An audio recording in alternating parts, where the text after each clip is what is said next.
welcome back. This is Lightforge Podcast, Grinning Goats, Voyage to the Sunken City, Arena Card Review. This is Adwicta. This is Merps. Hello. Okay, we're gonna go through this fast for Super real fast. this time. Super fast. Now, Now we're talking about C plus cards. So these are cards that are like either at or slightly below what you're going to get as an average card in your deck. Go. Yeah, but they're still very good. Yeti is D plus slash very bottom of C, but really D plus. So the first one is Murkwater Scribe. We're gonna go fast because they're not very exciting cards. It's a 2-mana 3/2. Wait, no. Oh no, we're not gonna go fast because I'm messing up. I gotta do C plus first. I started with a C. Oh no. Now I gotta go find our first C plus card, which is somewhere here. Okay, here's our first C plus card, guys. Our first C plus card is Treasure Guard, which is a neutral common card, 3-mana, 1/5 Naga, Taunt, Death Rattle, draw a card. It's fine. I don't know. Like, it's okay. The Naga tag is worth something. If you think about Stonehill Defender, right? And yeah, you can discover a taunt, sometimes decent or whatever. You just get to draw a card in which you've curated it already, right? Like you drafted it, which means it was hopefully at least a decent card. It's pretty good. Gets you one card closer to what you stuck to the bottom of your deck. No, but it's a 1/5 taunt. Like when you think of Stonehill, that one extra health matters a lot of the time too. So this is it's a pretty good card. Obviously, you'd rather be discovering, so don't think we're saying this is better than Stonehill, but it's still pretty good. All right, next up, another C plus card is Ashharan Sentinel. Ashharan Sentinel is a 5-mana 5/6 taunt, Death Rattle. Put a Sunken Sentinel on the bottom of your deck. And a Sunken Sentinel is a 5-mana 5/6 taunt with Divine Shield and Lifesteal. So this one, most of the weight is being carried by the fact that it's a 5-mana 5/6 taunt. Like that itself will get you to C, close to C+. Putting the Sunken Sentinel on the bottom of your deck isn't really doing that much. Mostly because the Sunken Sentinel is probably one of the worst things you could put on the bottom of your deck. There's worse, but this is like one of the least impressive things you put on the bottom of your deck.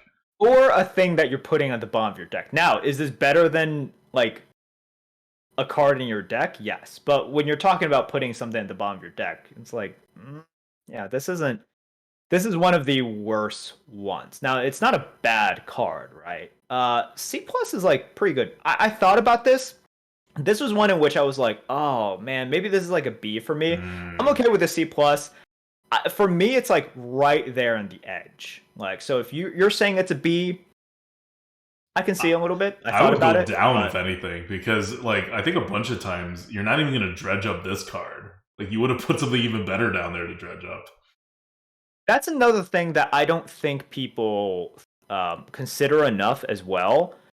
You don't have that many dredges. And so sometimes, like, for example, if you do put two things on the bottom of your deck, this is going to be the worst one.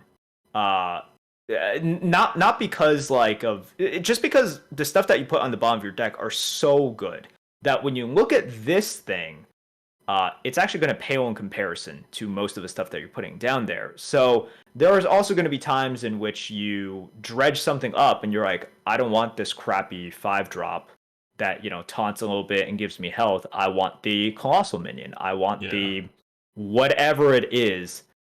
That's a consideration. So I like this card. I definitely like this card more than you do. I could see it as like a very low B, but once again, dredges are not super common. A 5-mana 5/6 taunt is good. When you put That's it good. down there, that's where its value is. 5-mana 5/6 taunt with Divine Shield. It's like a 5-mana 5/8 taunt. That's not super impressive. The lifesteal part is what's helping. But do you really need the lifesteal? Or you only need the lifesteal in like a quarter of the games. It's just, yeah. I think a lot of times, even if you put that card down there, you won't dredge it up even if you dredge, because you'll have another card in your deck that's just better than that, and you'll hit it. Okay, so those are our two C plus tier cards. We are now going to move on to actual C. Not a lot of C pluses this time around. So for the actual C tier cards, we are going to go back to what I wanted to start with, which is Murkwater Scribe. Not much to talk about. It's a 2 mana 3/2 Naga Battlecry. The next spell you play costs 1 less. Doesn't have to be this turn. As long as you've used your coin beforehand, or you played the spell before the coin. It's just you get the discount. Easy. Easy. Okay, good. We're done. Cool. Next up is going to be Rainbow Glow Scale. Rainbow Glow Scale, 2 mana, 2/3 Naga. Spell damage +1. Nice, easy, simple Nagas. This one's a B for only the classes that actually use spell damage. For classes that barely or don't really use spell damage, like Warrior, Druid, and Paladin, it's actually a D or potentially D+, depending on if you have like the cards, the 1 or 2 spell damage cards that those classes have. Yeah, Wrath is coming back. That's about it, you know? Yep. Okay. Next. Next we have Tuskar Trawler. Here's a C tier card, which is it dredges. It's a 2 mana 2/3 pirate that dredges. So let's tell people, if Croc were in, what would it be? If Croc were in, it would be a D. So this is getting a tier for Dredge. One of the problem that this card has is just the fact that you're almost never dredging up anything that you put on the bottom of your deck by turn 2. Mm-hmm. So are you not going to play this on turn 2? I don't know. I think a lot of times you kind of really want to play on turn 2. So yeah, like it definitely has late game applicability, but it's awkward. And Dredge counts for a lot. Like, you know, we're giving it a tier, but there's also a reason why the Excavation Specialist is getting like almost 2 tiers. You also get the discount, by the way, for the Specialist. And this is only getting 1. Yep. Next up is Reef Walker.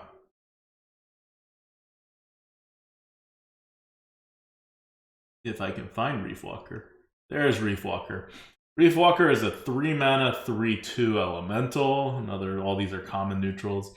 Battle Cry and Death Rattle. Summon a 1/1 Piranha Swarm. So remember back in the day when there was a Razor Fen. I forget what the second word is to that card. But that was a 2/3 with a 1/1, and that was just kind of the neutral card. Well, now this is the neutral card that's a 3/2 with a 1/1, and on Death Rattle it gets another 1/1. And even at that, it's only a C. So we should talk about what Piranha Swarmer is, and just yeah. You might as well just show what Piranha Swarmer is. And then we can crap. What? My bad. I need to redo this. This is probably getting at least a plus. I did not know Piranha Swarmers were things. No, they are things, but you do only get one of them. Wait, you get 2 of them. Like, you get 1 on Battlecry and 1 on Death Rattle. So you probably only get 1 of them, but... Yeah, that's what I mean. Like, yeah, but the chances that you get them both at the same, quote, time on the same board are very small. Okay. But yes, they are things. I'm going to asterisk this rating then. This may actually be a C+. I don't think it'll be a B. It doesn't quite get that good, but it may be a C+. I thought they were actually... my thing is I didn't know they had Rush. Because I just thought there were so many 1/1. Like, I thought Piranha Swarmer was like, Bunny or like, whatever. Squirrel, right? Just a 1/1.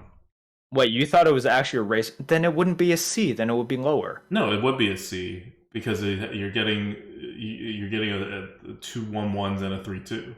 Even though one of the 1/1s is on a Death Rattle. Sure, but I mean, Razorfen Hunter is very low, like real low. Yeah, I mean, Razorfen Hunter is a D, but you get an extra 1/1 here. Great. Anyways. Okay. I will do this after this episode. Okay, so next one is Twinfin Fin, which is a rare card. 3 mana, 2/1 Rush, Battlecry, summon a copy of this. This is, yeah. This is one in which I thought about like a C plus, but it's one where I'm like, okay, so it's like a neutral cleave or a shadow bolt or Mm-hmm. something. It's fine. I mean, you know, it answers things. It's great against look. Why are we even complaining about the diver? This kills it, right? The pelican diver kills it. Guys, I have no idea what we're complaining about. Um, I just like I look at a card like this and it just seems very fair now. It just seems like super duper fair. It's good. Like Shadow I Bolt's not a good card now. No, it's not. Well, with this one, you do get to split it, but then of course it could get taunted, right? There's Mm-hmm. like a back and forth on it. It's like, well, this can get taunted, but then this can get split up. But yeah, Shadow Bolt isn't like an amazing card by any means today. So at the end of the day, I just didn't really care about it. Like I was like, maybe C plus, but whatevs. Okay. This is going to be an important card. I mean, it's rare; you don't see it that often, but it's going to be an important card in the meta because it's doing things that generally you can't do. Think of the dragon that summons two of these. Like it changes up the shape of the board. Okay, so finally, the last C card is a Slithering Dead Scale. Death Scale. It is an epic card, so you're not going to see it very often. But it is a 7 mana 5/9 Naga Battle Cry. If you've cast 3 spells while holding this, deal 3 damage to all enemies. Why doesn't this do more?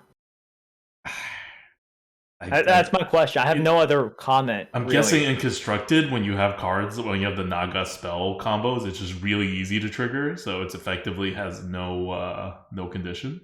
Who is playing a 7 mana card that I don't know, maybe I'll be proven wrong, but that only deals 3 damage to all enemies after you fulfill? It just doesn't seem that good. Maybe I'm dumb. Maybe I don't understand constructed at all, which I don't. But I mean, this just seems uh really dumb. No, but so the thing is, like, it's a Naga. The tag is worth something. For those of you guys who are just like, wait, you're still rating it a C. It's also It's not 7 mana five terrible. nine at its Yeah, it's a base, which seven is mana like 5/9. almost on curve. It's almost a curve card. It's a Naga that counts for something. If you do hit, which is not impossible, right? Like we've talked about this before. This whole Mm-hmm. cast 3 spells while holding this thing, it's Coin not counts. likely. The coin counts, but it's possible. And if you do sort of fulfill that requirement, it's really good, right? So that's where it ends up with like the C thing. Mm-hmm.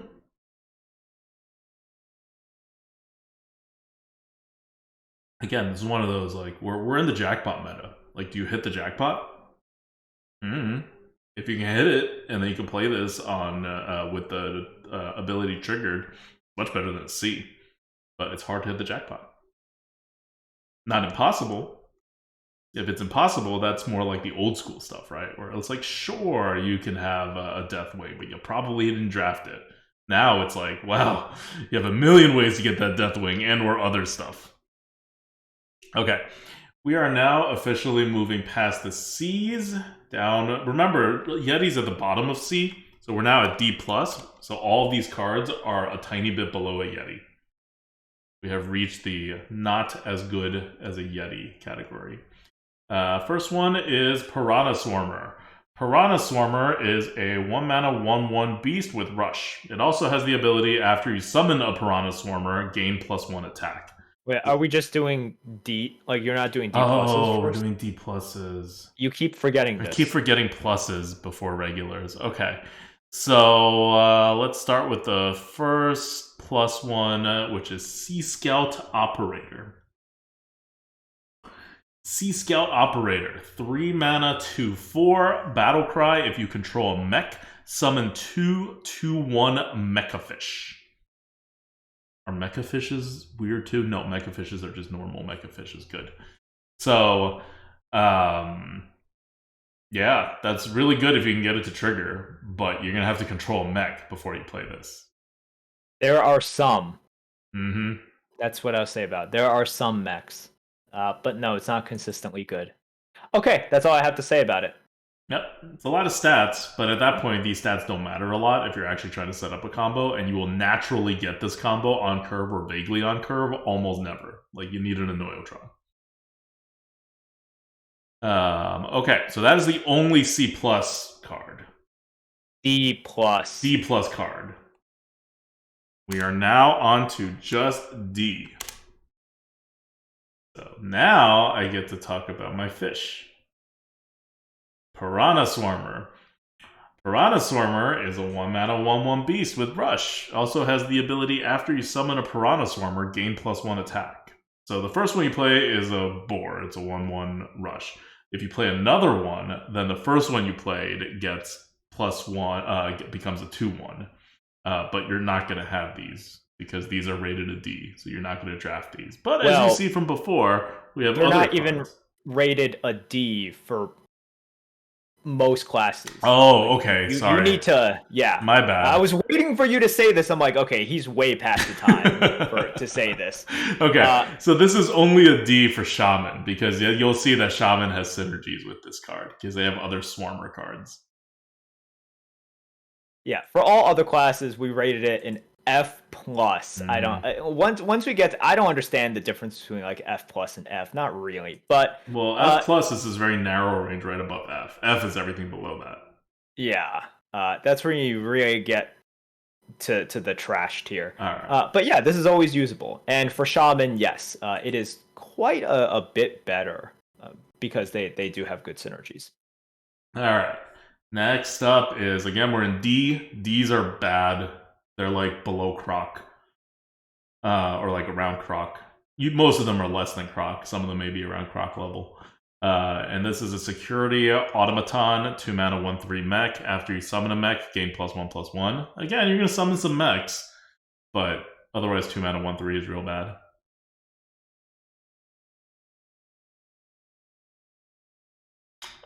Yes.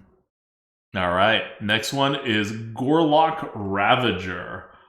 Gorlock Ravager is... Why can't I find a Gorlock Ravager? There we go. It is a 5-mana 4/3 Murloc. Battlecry. Draw 3 Murlocs. There's going to be some Murlocs in the meta, but like you probably won't have 3 of them in your deck. Bad. All right. Next up is Barbaric Sorceress. 6-mana 3/7 Taunt. Naga. Battlecry. Swap the cost of a random spell in each player's hand.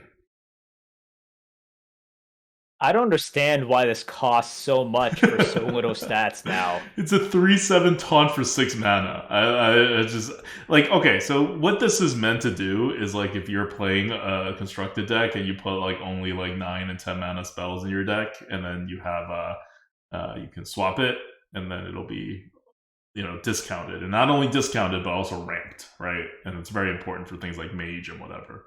Not an arena card. Pretty bad. Next. Next is Naga Giant. Naga Giant is an epic neutral. The other ones are all common that we didn't say anything about. And it is a 20 mana card. 8/8 Naga. Costs 1 less for each mana you spent on spells this game. It's usable in some games. That's like the D standard. Like, you know, it's usable. It's sometimes in the late game. Are you okay paying like for a 8 mana, 9 mana, 10 mana giant? Yes. Will this sometimes be unplayable? I don't know, maybe. But that's where we're at. But also, it'll come out as like, you know, 2 mana or 4 mana sometimes. You can play a lot of spells. Sometimes spells generate other spells, and you'll sink some mana into it. This is not an unplayable card. This is far from an F. This is not even an F plus. This is a card that will find its way in some decks and will be usable. I mean, don't put it in if your deck has no like spells, right? But if you have a normal amount of spells, this eventually gets playable. Yep. I see some people automatically saying like, "Oh, this is an F." No, this is not an F. F is once again reserved for some truly bad things. Like some truly, truly bad things. this is usable in a decent amount of games. And usable in late game settings is worth something already. And I also don't understand how sort of like the collective mind sort of thinks that like they are always going to dredge up amazing stuff, but at the same time, for something like this, they are never going to get enough spells.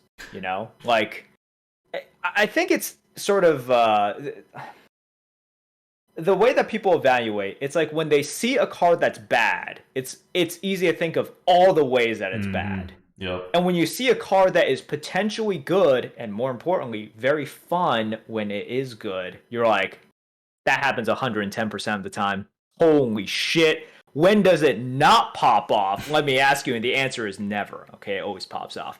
And then for stuff that's bad, it's just like, you know, oh man, I will literally never get to use this. And that's not true. And that's not true. And then the late game, the 8/8 is like, It's a thing. useful. It's a thing. Yeah. All right. Any Storm Coil is the legendary card. This is our last legendary, and it is also a D. It's a bad card. 5 mana, 4/4. Battle Cry. Choose a friendly mech. So you gotta have a mech on the board. Summon a copy of it with Rush, Wind Fury, and Divine Shield. So if you can get it to hit on a mid-sized mech, it is very good. There's not a lot of mid-sized mechs. Mechs are usually tiny, and they're probably dead. But if you have them, and they're alive, and they're mid-sized, super, super good. Yeah. Just a lot of waiting. Remember, with her skills and your cogs, yeah. Oh, this voice line. I think they needed to give a different script. With her skills and your cogs, you're unstoppable. Okay. Anyways, next.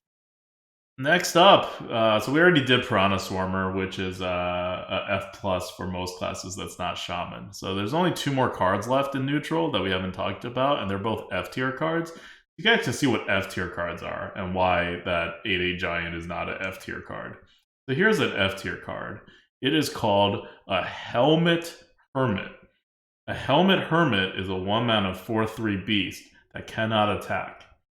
If that follows the other cards, that's not even going to be in the arena. And it shouldn't be in the arena.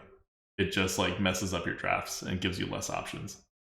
And the other F tier card is a Naval Mine, which is a 2 mana 0/2 mech with Death Rattle, deal 4 damage to the enemy hero. I do not understand these cards, but sure. Love it. Yeah, so look, this is the F tier kind of stuff that we are talking about. Naval Mine isn't even like an egg in which if you manage to pop it, like a 4/4 comes out. That's pretty good, you know, like a 4/4 coming out. This is rough. These are rough cards right over here. Yes, I mean better than a Goblin Bomb, maybe.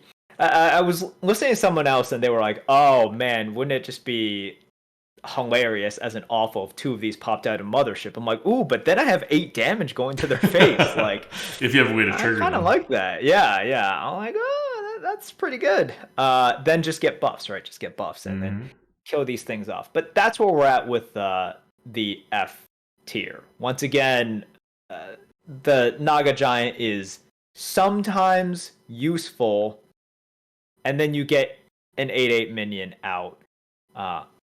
That's not an F. It's not good. D cards are not good. So once again, D Naga cards Giant, are like 3 mana 3/3s. We're talking about a card that is a good amount worse than a Razorfen Hunter.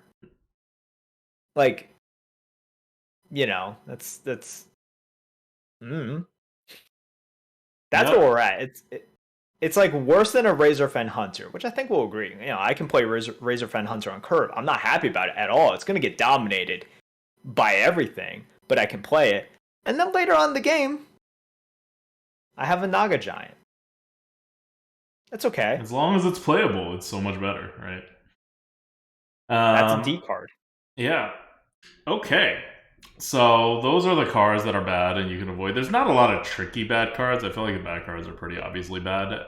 This set does a very good job of having a lot of playable cards. Like a lot of would normally be above average cards, a lot of like top tier neutral cards without going into the S tier, but you know, A tier is not good either unless you're in epic territory. And even then it's a little iffy. So, overall, the set kind of has a lot of everything. You want curve, there's curve cards. You want straightforward cards, there's straightforward cards. You want synergies, like there's combo synergies that are actually usable in the arena. You want RNG, there's generation. There's everything you could ask for in these neutral sets. It's one of the most complete neutral sets that we have seen in a set that's come out. So it's going to be interesting in the arena. I think they, if you look at some of the sets before, when they come out with a new expansion, they get rid of some of the newer sets to focus so that the set that's being launched stands out. Like if Stormwind comes in, they only have one other modern set, and everything else is old. So Stormwind can like stand out and have its time to shine. In the previous meta, there's literally nothing in standard except for Alteric. But here, they're confident enough in this set to put two other standard sets in at the same time because this set stands out. It's not pushing the envelope on top line power level except for the legendaries, but it does like stack a lot of B tier and A tier cards, much more so than a normal set would. All right, those are the neutrals. All right, you want to give some shout outs? Not really, but I guess I'll do one. All right, so thanks to everyone hanging out right now. And a special thanks if you're still hanging out here by the very end. And special thanks if anybody wants to give us their Twitch Prime sub because we just did taxes and we just extrapolated and we're probably not making any money this year, like at all, which is fine, And look, we don't stream enough. We understand that. But if anybody just has it laying around and would want to give it, we certainly appreciate it. So thank you. That is it. All right. We're gonna do classes next, and we're gonna start with Demon Hunter and go down in alphabetical order because I was too lazy to come up with a creative and sensible order. So we're just gonna do that. And each of those episodes are going to be shorter than these. Hopefully, we're gonna try for 15 minutes. Definitely no more than 20. And hopefully we'll have this wrapped up before midnight. We started at 3 o'clock. It is 7 o'clock right now. We've done 4 hours. Does it feel like 4 hours of progress, Merps? Bye. See you guys.